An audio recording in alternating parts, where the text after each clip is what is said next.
Welcome back, everyone, to the Paladins Minor League. My name is Gormizer, and this is going to be the last set of the day. We have Sanguine going up against 5-Stack. Yeah, that's the it? last set. That's all the content I'm getting today in the Minor League broadcast? It's only been 6 hours, all right, Nick? I pay for a full subscription, all right? I want to get at least 8 hours out of today. You want to get at least 8 hours out of the day. Well, I've got good news for you. This set could still go, potentially. Maybe not 2 hours, although we have had sets do that. Close. If they do, what, 20-minute games every single time, they could potentially make it there. So we'll have to see what they have in store for us. But it's going to be the question of the day. Sanguine, I believe, right now are technically leading in the standings, so they're kind of the team to beat in North America. Definitely. This is a squad that has probably the most experience, I think, in the minor league, but none of them getting called up. Really, that's really only been like a European thing. Not a ton of opportunities here for the North American minor leaguers in the Premier League yet, but that's what they're here for. That's what they're grinding for, and that's, I think, the end goal of playing in the minor league is eventually getting called up. Yeah, and I think, as I was just told, second technically right now behind Hype Unit. And between the two of them, those are, if we ever expand the PPL to 10 teams, they deserve to be in there because they've been very, very prominent. Again, a lot of players on this as well who have been very prominent. And that's kind of the thing I think I'm keeping my eyes on. You know, you're looking at it, a couple of changes for some of these players specifically, I think, with Sanguine, but for the most part, still dominating, having maybe a little more trouble, I think, with Hype Unit. But when it comes down to 5-Stack, this is their opportunity, not only as the LATAM team to kind of prove themselves, but like I never knew what to expect out of them from week one. Now I expect them to be contesting.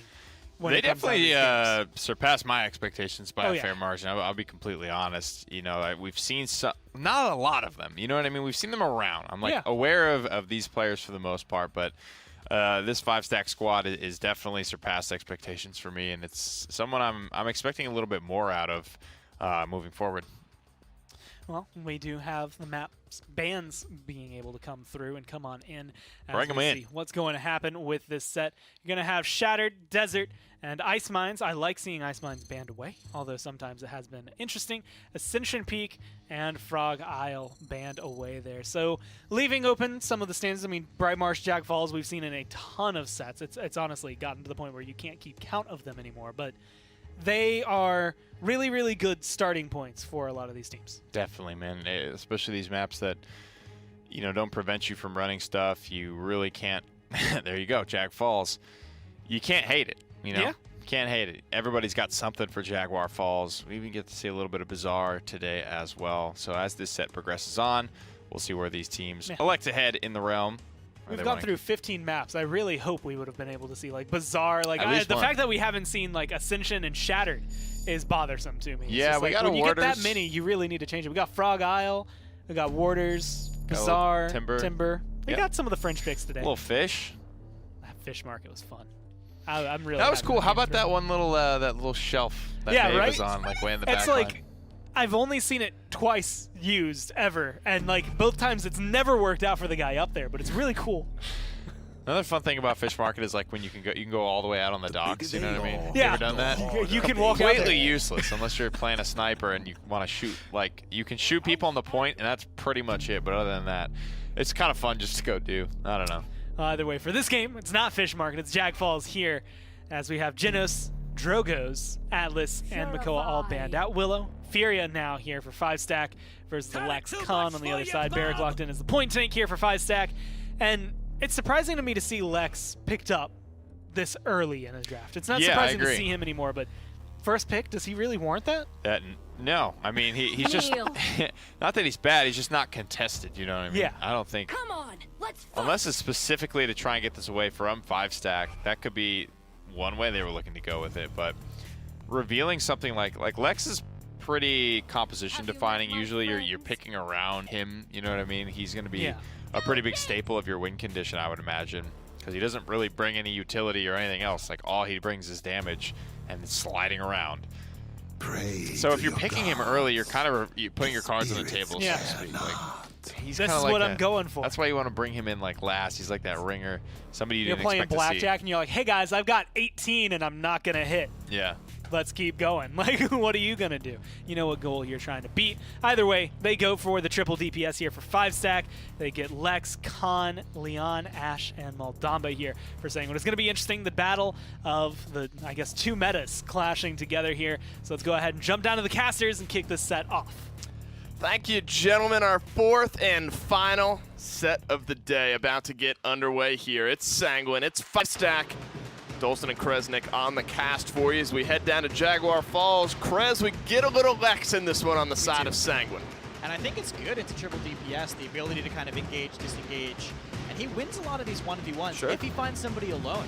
That's not that hard to do against triple DPS, honestly, when people are trying to surround. Especially triple backline. You know, they might have one person in each angle. If Stigma can find that duel, he can turn a fight really quickly. It's going to be a fun one to watch unfold. If I'm Vayne right now, I'm scared of being the solo frontliner going into, or one of, I guess, two in this case, but I'm scared of running into a Cassie, Vivian, Willow as well. I have a feeling he's not going to be the one initiating, at least on the Yeah, point. probably not. They're going to play on the side most likely and then go from there, but it looks like he's Good actually going to play flank. from dark to start Yeah. pressuring the point early. An early flank from Sanguine puts them in behind 5-stack.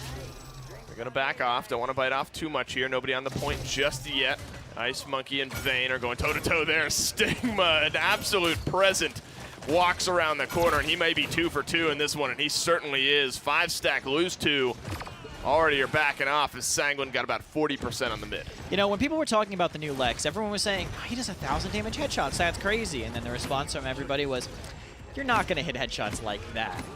And now we watch Stigma play. Yeah, and, Stigma's going to hit headshots he like will. that. He will hit headshots like that. And you can see how much it can do. I mean, 1,000 damage. 2 shots, you have your DPSs in, you know, doubles, triple digits. Yeah. So great on him. That really helps that fight immediately go their way. I said it's going to be good against triple DPS. He just shreds people so quick. And a good flank to start off the game. I mean, they just kind of wrapped around the backside of 5-stack. 5-stack were not able to rotate quick enough away. And Stigma with all of the kills for Sanguine up to this point, or all of the pressure at least. Payload continues moving its way forward. Sanguine will look to break the 5-game curse that's been on all of the sets up to this point. 3-2, 3-2, 3-2, and then a big old question mark in this final set up to this point. This might be the weakness of the triple DPS, since they have triple backline. When they retreat, they kind of have to move together. They can't really do the kind of retreating that a flank would do, where, imagine they're pushing from that statue side, right? Right. They can't back up to the secret area. They kind of have to group up with their team, and that makes it too hard for them to surround, Sure. which is what triple DPS wants to do. Inflame's coming out here, though. They want to make this an aggressive zone, and I mean, Willow can dive far enough to make that happen. Yeah, Tuga, a couple good kills there, and Flame at the back propels them forward here. 1.5 minutes left. Payload rewinding itself past 50%. Looks like the overpower does connect this time around, and they're going to get rid of Zero in this case, getting rid of that Vivian. A big weight lifted off the shoulders of Sanguine here. Assert Dominance almost ready. Could be used pretty effectively in this current position. Lots of low members of 5-stack, and that looks exactly like what Neo's maybe looking to do. Drops down the banner, stuns out 2. Poison in the backline has a kill. A fadeaway shot from Stigma gets Muto Ryu down. No more healing, no more Tuga, and the payload is moving forward. Sanguine definitely wants some staggers here. They do find 2. Oh I was my. about to say, I'm not sure if they're in spawn far enough, but they find 2 really quick. I'm not sure if 5-stack are going to be able to contest, at least not for a while. They have Dome Shield as their best stalling ultimate, but he's not up for quite a while, at least not until the card gets very close. Stigma also, with the law, can immediately delete that Dome Shield if they choose to spend it, and I wouldn't be surprised to see it come out in 1 second. Something you have to look at. Sentinels out as well from Zero. Sanguine realizing they have 20 seconds left.